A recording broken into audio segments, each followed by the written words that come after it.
Estamos de vuelta y lo comentábamos al principio del programa. En 2008 el Congreso, tanto la Cámara de Diputados como en el Senado, se aprobó la Ley de Fomento para la Lectura y el Libro, la cual incluye, mejor dicho, unos artículos en las que se designa como precio único del libro para novedades. Diversos editores y libreros se inconformaron, lo cual llegó hasta la Suprema Corte de Justicia de la Nación y todavía continúa en revisión este asunto. Y tenemos en la línea telefónica para platicar de todo esto a Miguel Ángel Porrúa. Él es justamente librero editor. Señor Miguel Ángel, bienvenido, buenas tardes. Jonathan, ¿cómo estás? Qué gusto de irte. Gracias igualmente y gracias por tomar la llamada y por estos minutos. A 5 años, desde el 2008, me gustaría comenzar primero con un balance que usted hace o que usted haga sobre esta ley de fomento a la lectura. Bueno, pues nos hemos percatado de que esta ley, como se anticipó, pues la verdad no serviría de absolutamente nada. Y hemos visto los resultados que pues así ha sido, no ha tenido mayor repercusión. Los mexicanos, al revés, conforme a las pruebas las encuestas que hacen, de las cuales yo también soy bastante escéptico. Y soy bastante escéptico porque, bueno, uno no puede medir cuántos libros se leen al año haciendo una simple suma, resta y división de cuántos libros son los que se producen y luego dividirlos entre el número de mexicanos, ¿no? Porque pues hay muchísimos libros que finalmente no se distribuyeron, libros que se quedaron en las bodegas, libros que no llegaron a donde tenían que llegar, libros que pues los mismos editores a veces gustan de comer papel porque se quedaron en sus almacenes. Uh-huh. Entonces tampoco ahí tenemos un muestreo de cuántos lectores tenemos de periódicos, cuántos lectores tenemos de revistas, cuántos lectores tenemos de internet incluso, ¿no? Y de todas formas, y las encuestas o las pocas encuestas que se conocen, de todas formas tienen cifras muy alarmantes, ¿no? Muy bajas de lectura, 2.9, 2 libros, 1 punto y fracción. Exactamente, eso es. Entonces, si vemos contra las encuestas de que, pues en lugar de aumentar, ha decrecido, ¿no? Ha decrecido el índice de lectura. Entonces, pero esto ¿a qué nos lleva? Bueno, pues, el problema es que México no puede equipararse con ningún otro de los países donde está instalado el plan del precio único. Y no puede equipararse porque nuestras condiciones son totalmente diferentes, o sea, desde geográficas. Hay que ver la extensión que tiene el territorio nacional contra la extensión, por ejemplo, que tiene países como España. Uh-huh. España puede caber en 2 estados de la República Mexicana. Y incluso España lo que tiene, por ejemplo, está dividido en una serie de provincias.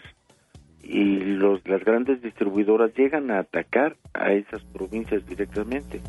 Y aquí en México no, aquí en México lo que tenemos son que las grandes distribuidoras están instaladas en el centro del país, en la capital de la República. Uh-huh.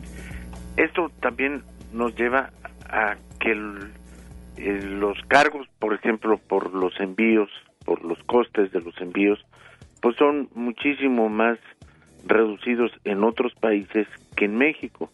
Si nos fuéramos a una tarifa normal, pues obviamente, por ejemplo, vamos a decir, los libros que tiene que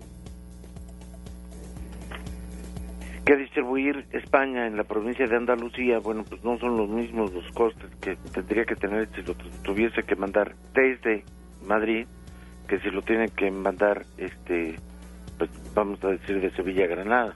Uh-huh. Ahí tiene una reducción importantísima en los costes de los envíos, pero si a esto le aumentamos de que además España tiene una tarifa regulatoria con una serie de prebendas para poder distribuir todo lo que es cultura en las tarifas postales, pues bueno, no acabamos nunca. O sea, yo podría hacerles la pregunta al público que pudiese evaluar por qué México está inundado de ediciones españolas. O sea, vemos todo lo que es Planeta, todas las ediciones que vemos en las librerías son ediciones españolas, porque desgraciadamente las editoriales mexicanas cada vez languidecen más por este tipo de fenómenos. ¿Y por qué México no puede estar en España?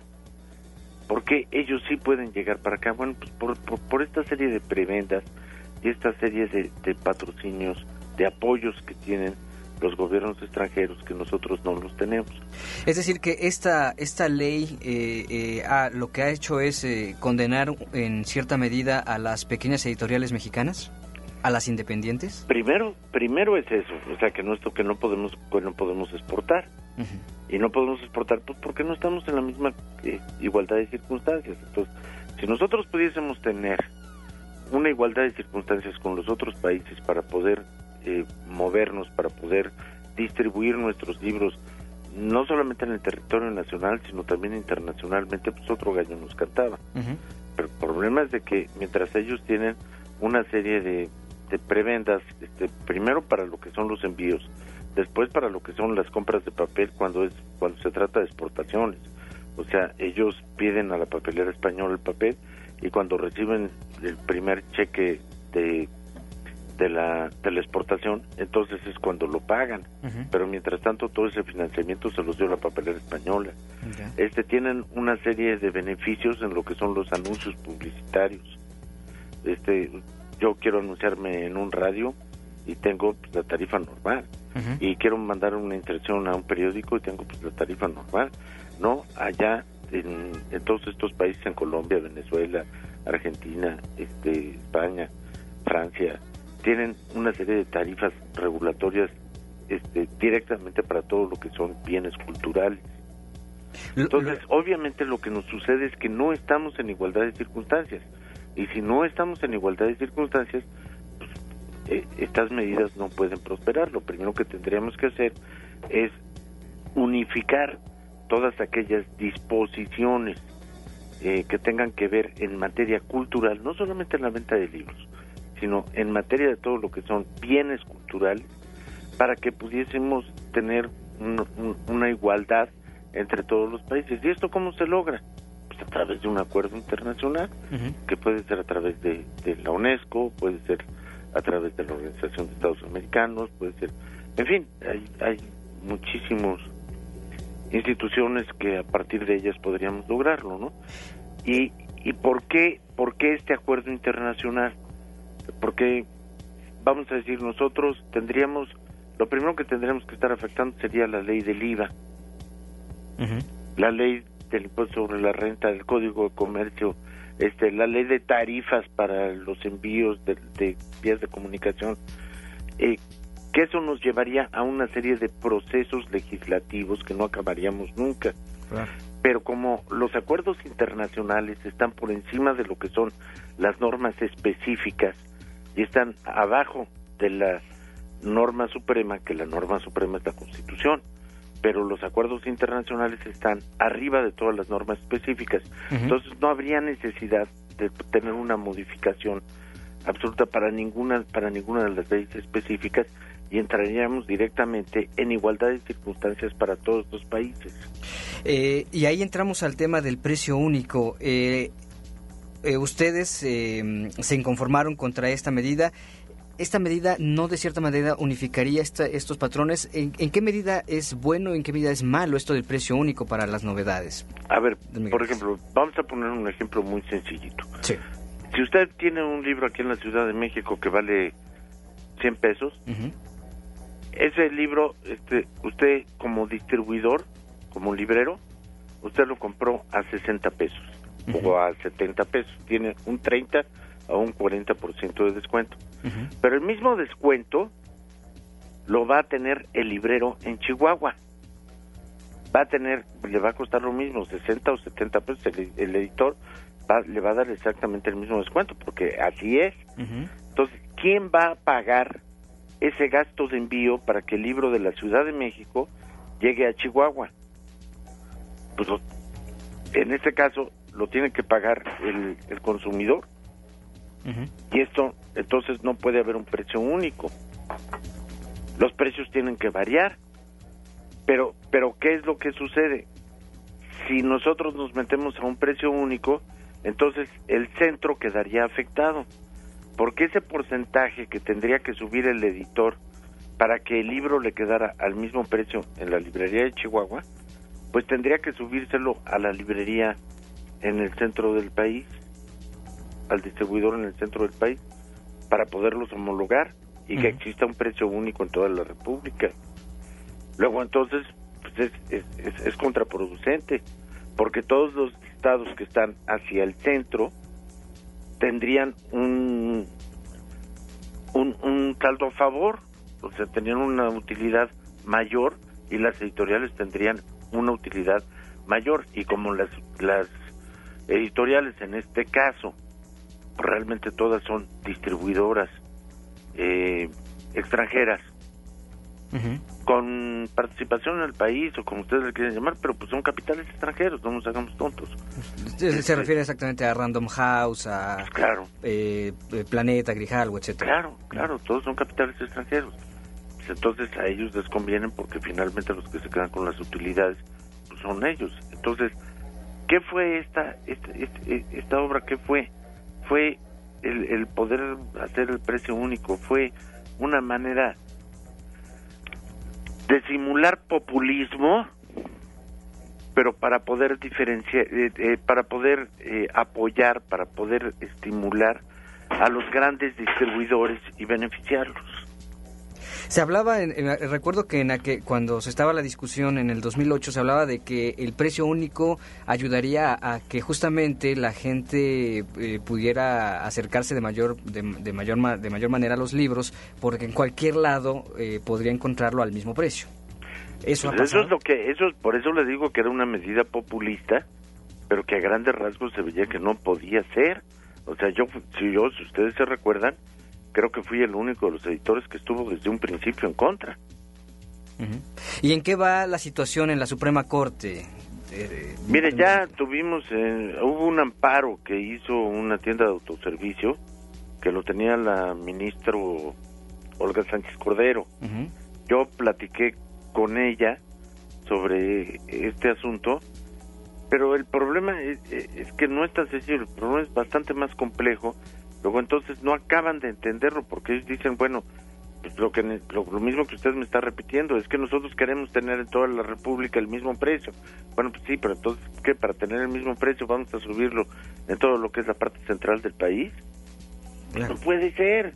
Y entonces, como lo han estado subiendo, y como esas han sido las medidas para poder lograr el mismo precio, pues entonces la lectura ha ido decayendo. Y fíjense, por ejemplo, en España, qué es lo que sucedió con esta aplicación de la ley.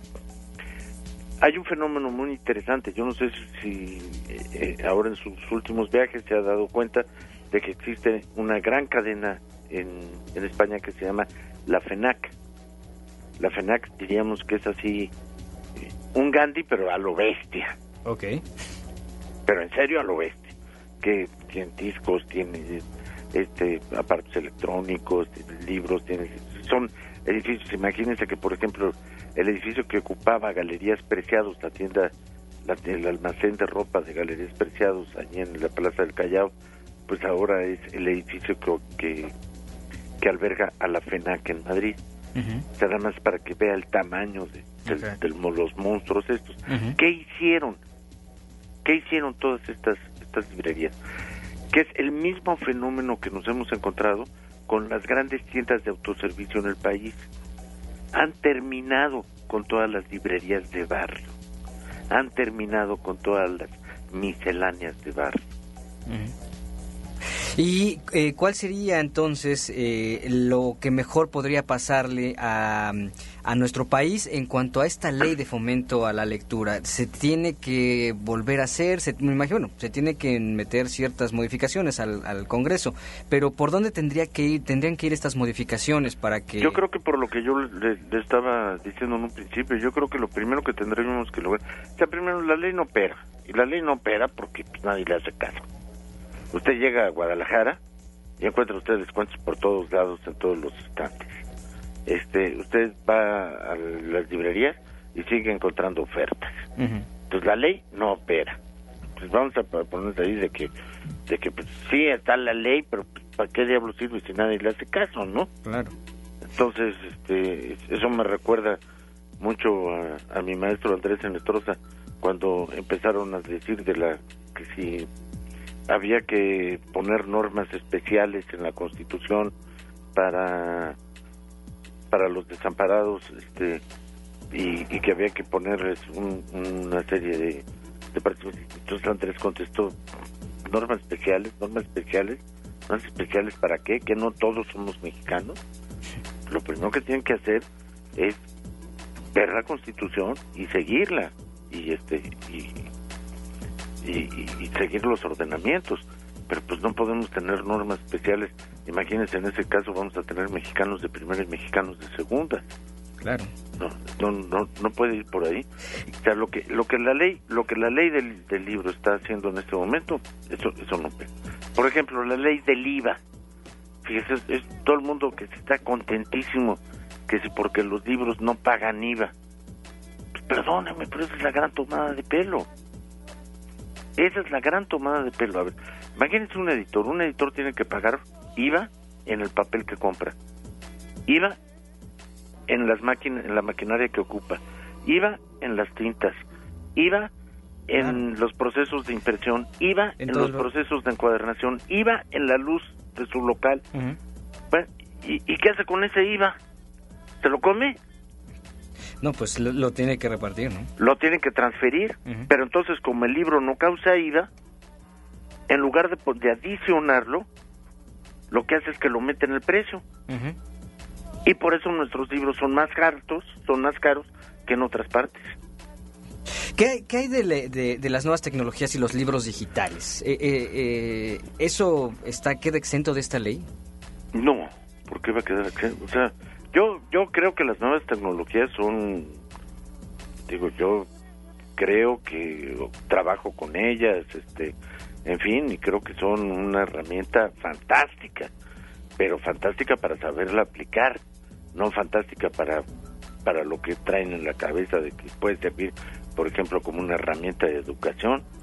Pues lo primero que necesitaríamos para que sirviera para una herramienta de educación, pues sería una serie de certificadores y de maestros que supieran aplicar el conocimiento de las tabletas y de los pizarrones electrónicos para que los niños pudiesen aprender. Además, pues qué vamos a hacer con los lugares donde todavía ni siquiera luz hay. Eso no puede funcionar. Si el libro no ha podido llegar a todos los lugares más apartados de la República, pues cómo lo vamos a hacer con tecnologías. Pues eso no puede ser. Además de todo eso, este siglo, si siguen por ahí, este siglo va a pasar como la gran era de la desinformación.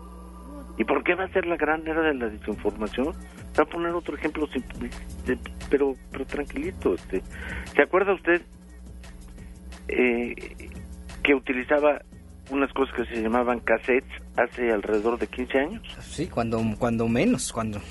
Sí, bueno, ahora trate de pasar la música de un cassette y trate de tocarla en alguno de las máquinas que tenemos. De los reproductores que ahora venden. Pues no, ¿verdad? Entonces las tecnologías van cambiando y se van volviendo obsoletas. ¿Por qué? Pues porque son las leyes para los costos en el mercado, para que tengan que renovar los equipos, por eso lo hacen. Pero en ese sentido el libro pues jamás va a ser obsoleto, ¿no? Claro, en ese sentido, o sea, usted ya tiene plasmado, pero imagínese si el conocimiento va a quedar plasmado de manera digital. O sea, todos los avances que hay en ciencia y tecnología, desde el punto de vista de conocimiento, los vamos a dejar plasmados de manera digital. No, pues, espérenme, no puede ser. Claro. ¿Qué va a pasar en 30 años? Pues todo ese conocimiento se perdió. Entonces, este siglo, ¿qué fue? Pues fue la desinformación. ¿Por qué? Pues porque la hubo, pero finalmente no hay manera de reproducirla. Bueno, pues habrá que estar pendiente. ¿Cuándo es se había pospuesto la reunión de la Suprema Corte? ¿Ya hay fecha nuevamente para terminar ya de definir este último? Que yo tenga conocimiento, no. Pero yo creo que valdría la pena hacer una gran cruzada por la cultura,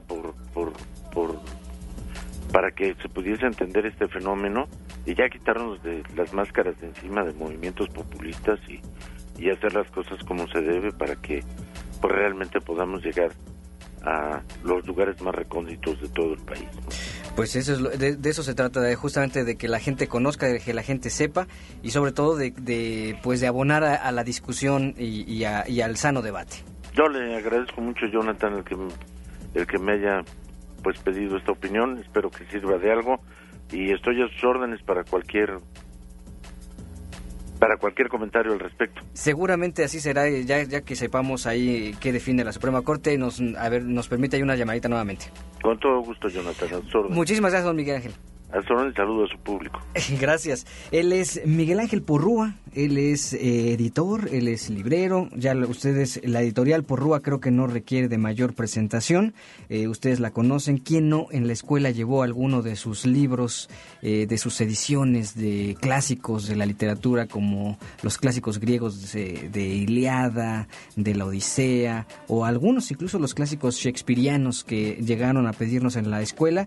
Pues editados por Porrúa, así que bueno, pues esta es la pues una de las versiones de este tema. El día de mañana estaremos platicando con el doctor Sergio Aguayo al respecto, también pues especialista en la materia, un gran académico, investigador, analista político, y bueno, pues preocupado siempre también por la cultura mexicana y por todo lo que tiene que ver con las cuestiones literarias, así que mañana también no se pierdan la otra parte, digamos, una versión diferente de lo que representa esta ley la ley de fomento a la lectura y este precio único, para que todos tengamos pues una idea, una noción mucho más completa, mucho más equilibrada, y que cada quien saque justamente pues las conclusiones de acuerdo a lo que consideren pertinente, que es lo más importante. Es un tema pues que tiene sus aristas. Saber es bueno o no es bueno que uno quiera ir a comprar un libro y que de repente se entere uno de que, bueno, pues ya sea que vaya con Chano o con Juana, me va a costar exactamente lo mismo. No sé, eso es bueno, eso es malo. A 5 años de la Ley de Fomento a la Cultura, de la Ley de Fomento a la Lectura y a la lectura, bueno, pues creo que hemos visto pocos avances. El día de hoy publica el periódico El Universal